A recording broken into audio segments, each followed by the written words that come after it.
31वां अध्याय गोपी गीत। श्री सुखदेव जी बोले, हे राजन, जब गोपियों का चित ठिकाने पर आया तो वे यमुना तट पर बैठकर इस प्रकार कहने लगी, हे प्रियतम, तुम जब से ब्रज में आए हो तभी से तुमने हमें प्रतिदिन नए नए सुख प्रदान किए हैं। हे चित्तचोर, हमने जब से आपकी मोहिनी मूर्ति देखी है तब से केवल तुम्हारे ही चरणों की दासी बन गई हैं। अतः इस समय हमें रोते हुए देखकर अपना दर्शन दें, प्रसन्न कर दीजिए। यदि आपको अपने विरह में हमें मारना ही था तो फिर दैत्यों तथा इंद्र के कोप से हमारी रक्षा क्यों की? हम जो आपके प्रति ऐसे कठोर वचन कह रही हैं, इनसे आप हमारी मन की गति भली भांति जान सकते हैं। इसी बीच एक दूसरी सखी ने सबको सुनाकर कहा, हे सखियों सुनो, हमारे चित्चोर का एक नाम दीनदयाल भी है, सो उन्हें प्रसन्न करने के लिए उनकी विनय ही करनी चाहिए। यह सुनकर सब ब्रजांगनाएं इस प्रकार कहने लगी, हे दीनानाथ, आप केवल नंद यशोदा के पुत्र ही नहीं हैं, आपने पृथ्वी का भार उतारने के लिए अवतार लिया है। हे प्राणेश्वर, हमें बड़ा आश्चर्य लग रहा है कि जब आप हम अबलाओं के साथ ऐसा व्यवहार करके हमारे प्राण ले रहे हैं तो किसी की रक्षा क्या करेंगे। हे श्याम सुंदर, जिस समय हमें आपकी बातों का स्मरण होता है उस समय हमारा चित ठिकाने पर नहीं रहता। हे प्रभु, जिस समय आप गौ चराने के लिए वन में जाते थे उस समय आपके लौटने के समय तक के 4 प्रहर हमें 4 युगों के समान प्रतीत होते थे तथा संध्या समय आपका दर्शन प्राप्त करके हम सुखी होती थीं। हे जगदीश्वर, ब्रह्मा शिव आदि आपके चरण कमलों का ध्यान निरंतर धरते रहते हैं। उन्हीं चरणों का दर्शन देकर आप हमारी इच्छा पूर्ण कीजिए। हे मनमोहन, जब आपके विरह में हमारे प्राण निकल जाएंगे तब बाद में आप हमें अमृत पिलाकर क्या कीजिएगा। हे मुरली मनोहर, अब तक हम आपके दर्शन की अभिलाषा में ही अपने प्राण बचाए हुए हैं, सो आप शीघ्र ही प्रकट होकर हमारी मनोकामना पूर्ण कीजिए। हे स्वामी, रात्रि के समय स्त्रियों को अकेली कोई नहीं छोड़ता, हमें भी अपने चरणों से पृथक मत कीजिए। हे प्रभु, संसार में आपका नाम गोपनाथ प्रसिद्ध हो चुका है, अतः अब आप अपने नाम की लज्जा बचाइए। हे नाथ, आप अपने शरीर के श्याम रंग के समान अपने हृदय को भी काला क्यों बना रहे हैं? आपको ढूंढते हुए हमारे पाँव में कांटे चुभ रहे हैं, फिर भी आपको हमारे ऊपर दया क्यों नहीं आती? हे ब्रजेंद्र, हमें अपने दुख पाने की भी उतनी चिंता नहीं है जितना शोक रात्रि को भागते समय आपके चरण कमलों में कांटे चुभन का अनुभव करके हो रहा है। हे मनमोहन, आपके चरणों में जो कांटे चुभे होंगे वे हमारे हृदय में कसक रहे हैं। यदि आप यूं कहें कि इस रात्रि के समय हम अपने पति की आज्ञा लिए बिना आपके पास क्यों चली आई, तो इसका उत्तर यह है कि आपकी मुरली की ध्वनि को सुनकर देवता एवं ऋषियों का चित्त भी ठिकाने नहीं रहता। तब हम में ऐसी सामर्थ्य कहाँ जो हम उसे सुनकर मूर्छित न हो जाएं।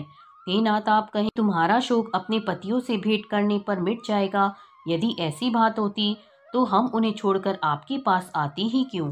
हे प्रभु, इस प्रकार हमारे मन वचन तथा कर्म की प्रीति पर विचार करके आप हमें अपना दर्शन देकर कृतार्थ कीजिए। हे परीक्षित, इस प्रकार अत्यंत विलाप करने पर भी जब श्री कृष्ण ने दर्शन नहीं दिया तो सभी गोपियां व्याकुलता से मूर्छित होकर पृथ्वी पर गिर पड़ी।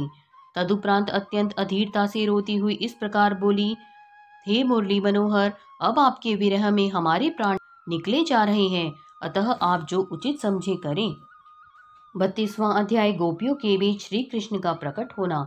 श्री सुखदेव जी ने कहा, हे राजन, जब सब गोपियां विलाप करती हुई मृतक तुल्य हो चली उस समय दीन दयालु श्री कृष्ण वैजंती माला तथा पीताम्बर धारण किए हुए उनके बीच प्रकट हो गए। जब गोपियों ने उन्हें अपने बीच उपस्थित देखा तो वे सब की सब उठकर ऐसी खड़ी हो गईं जैसे मृतक शरीर में प्राणों का संचार हो गया हो। उस समय उन्हें जो प्रसन्नता प्राप्त हुई उसका वर्णन नहीं किया जा सकता। जिस प्रकार कमल का फूल प्रातः काल सूर्य को देखकर प्रस्फुटित हो उठता है, उसी प्रकार श्री बांके बिहारी को देखकर ब्रजबालाएं प्रसन्न हो उठी। हे राजन, उस समय उन्होंने अपनी मनमोहन प्यार को चारों ओर से घेर लिया तथा उनके अंगों से लिपटकर अपने हृदय को शीतलता प्रदान की। तब श्री कृष्ण उनके अनन्य प्रेम को देख उन्हें यमुना तट पर ले गए। उस समय शीतल मंद सुगंधी पवन चल रही थी। मत वाले भ्रमर उस सुगंधी को लेकर इधर उधर गुंजार कर रहे थे। शरद ऋतु की चांदनी अपनी दिव्य छटा दिखा रही थी। सर्वत्र प्रकाश ही प्रकाश था, अंधकार का नाम भी नहीं था। यमुना जी का कोमल पुलीन उनका क्रीड़ा का रंगमंच बना हुआ था।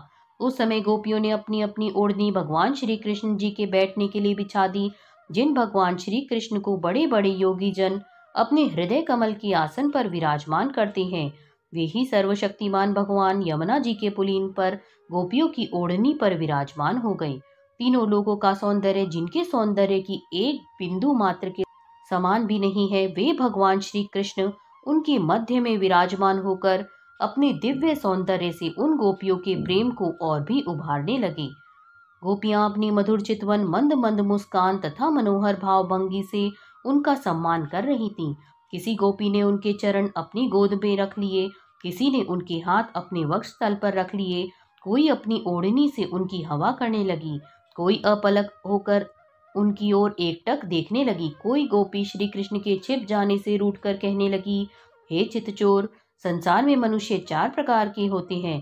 पहले वे जो परस्पर प्रीति रखकर एक दूसरे की भलाई करते हैं, दूसरे वो जिनमें एक के हृदय में तो प्रीति होती है परंतु दूसरे के हृदय में नहीं होती, तीसरे वे जो बुराई करने वाले के साथ भी भलाई करते हैं, तथा चौथे वे जो नेकी करने वाले के साथ जानबूझकर बुराई करते हैं। अब तुम यह बताओ कि इन चारों में कौन भला है और कौन बुरा है। यह सुनकर श्री श्याम जी ने उत्तर दिया, हे प्यारी, तुम अपने प्रश्न का उत्तर मन लगाकर सुनो। जो मनुष्य परस्पर भलाई के बदले भलाई करते हैं, उन्हें संसार में उत्तम समझना चाहिए, परंतु ऐसी प्रीति सदैव स्थिर नहीं रहती। दूसरे लोग वे हैं जिनमें एक और तो प्रीति होती है परंतु दूसरी ओर नहीं होती। जिस प्रकार की माता पिता अपने पुत्र पर अत्यंत प्रेम रखते हैं परंतु पुत्र उन्हें उतना प्यार नहीं करता, तीसरे मनुष्य जो बिना किसी प्रयोजन भलाई करते हैं, उन्हें वर्षा के समान समझना चाहिए। जिस प्रकार वर्षा का पानी छोटे बड़े सब लोगों को सुख पहुंचाता है, इस श्रेणी में परमहंस तथा महात्माओं को ही समझना चाहिए। चौथे मनुष्य जो जानबूझकर बुराई करते हैं, उन्हें कृतघ्न तथा अधर्मी जानना चाहिए। हे परीक्षित, श्री कृष्ण के मुख से ऐसे वचनों को सुनकर सब ब्रजबालाएं संकेत करती हुई एक दूसरे को यह जताने लगी कि श्री मोहन प्यारे उसी चौथी श्रेणी के लोगों में से हैं। उस समय श्री बांके बिहारी ने इस प्रकार कहा, हे गोपियों, तुम आपस में हंसकर इस प्रकार क्या कहती हो? मैं तो निर्गुण रूप हूँ, किसी के साथ कुछ प्रीति नहीं रखता हूँ। यदि कोई व्यक्ति मुझसे किसी प्रकार की कामना रखता है तो मैं उसका मनोरथ पूर्ण कर देता हूँ। मैं संसार के सभी जीवों का भरण पोषण करता हूँ, किसी से कुछ भी नहीं मांगता। परंतु जो व्यक्ति केवल मेरे ही चरणों में अपना ध्यान लगाए रहता है, उससे मैं अत्यंत स्नेह करता हूँ। यदि तुम यह कहो कि हम तुम्हारे चरणों में मन वचन कर्म से ध्यान लगाए रहती हैं, फिर हमें छोड़कर क्यों चले गए, तो इसका उत्तर यह है कि मैंने तुम्हारी प्रीति की परीक्षा ली थी। मैं प्रेम बढ़ाने के लिए ही तुम्हारे बीच से अंतर ध्यान हो गया था। जिस प्रकार जाड़ों में धूप अच्छी लगती है, उसी प्रकार अपने प्रिय से अलग रहने में विशेष आनंद प्राप्त होता है। हे गोपियों, तुम्हारी प्रेम तथा ध्यान करने के कारण मैं अत्यंत प्रसन्न रहता हूँ। तुम्हारी प्रीति को मैंने अलक्ष्य होकर देखा है, जिससे मैंने यह जाना कि तुमने सांसारिक बंधनों को त्याग कर मुझसे सच्चा स्नेह किया है, इसलिए मैं तुम सबका ऋणी हूँ। हे प्राण प्रिय, यदि मैं ब्रह्मा की आयु के बराबर समय तक तुम सबकी सेवा करूं, तो भी तुमसे उरण नहीं हो सकता।